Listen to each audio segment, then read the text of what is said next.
তো গাইস, একদিন free fire একটি দৌড়ের প্রতিযোগিতার আয়োজন করা হয়। আর এই দৌড়ের প্রতিযোগিতায় বিভিন্ন সার্ভার থেকে ভালো ভালো প্লেয়াররা অংশগ্রহণ করেছিল। আর রুক ভালো করে জানতো এই প্রতিযোগিতায় অ্যাডাম ছাড়া তাকে আর কেউ হারাতে পারবে না। তাই রুক প্রতিযোগিতার 2 ঘন্টা আগে অ্যাডামের কাছে যায়। আর রুক অ্যাডামকে বলে, আমি তোকে 5 লক্ষ টাকা দিচ্ছি, তুই এই টাকার বিনিময়ে প্রতিযোগিতায় অংশগ্রহণ করিস না। তখন অ্যাডাম রুককে বলে, তুমি আমাকে টাকার লোভ দেখিও না, কারণ এই প্রতিযোগিতায় চ্যাম্পিয়ন হওয়া আমার বাবার স্বপ্ন।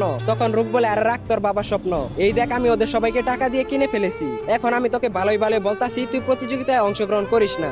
এরপর অ্যাডাম যখন কিছুতেই মানতেছিল না, তখন রুক অনেকটাই রেগে যায় আর অ্যাডামকে ইচ্ছা মতো মারধর শুরু করে দেয়। তারপরে রুক এফএফ সবাইকে নিয়ে অ্যাডামকে মারতে মারতে রক্তাক্ত করে ফেলে। এরপর রুক অ্যাডামের কাছে এসে বলে, পারলে এবার দৌড়ের প্রতিযোগিতায় চ্যাম্পিয়ন হয়ে দেখাইস। আর সেই ভাঙা পানি এই নুব অ্যাডাম প্রতিযোগিতায় অংশগ্রহণ করে, কারণ অ্যাডামের লক্ষ্য হচ্ছে এই দৌড়ের প্রতিযোগিতায় চ্যাম্পিয়ন হয়ে তার বাবার স্বপ্ন পূরণ করা। তারপরে যখনই দৌড়ের প্রতিযোগিতা শুরু হয়ে যায়, তখনই রুক অ্যাডামের থেকে অনেকটা এগিয়ে ছিল।